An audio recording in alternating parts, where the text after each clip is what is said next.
warahmatullahi wabarakatuh. Respected teachers, parents, and my dear friends.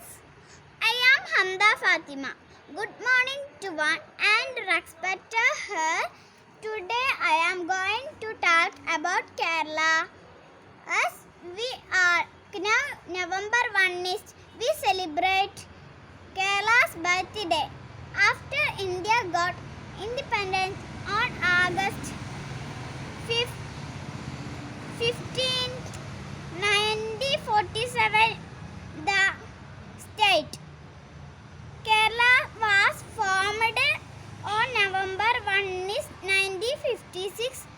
Trivandrum, Kollam, Kottayam, Thrissur and Malabar are 5 districts of Kerala in 1956. Trivandrum is our state capital. One of the beautiful states in our country is Kerala. Happy Kerala Piravi. Thank you. Bye.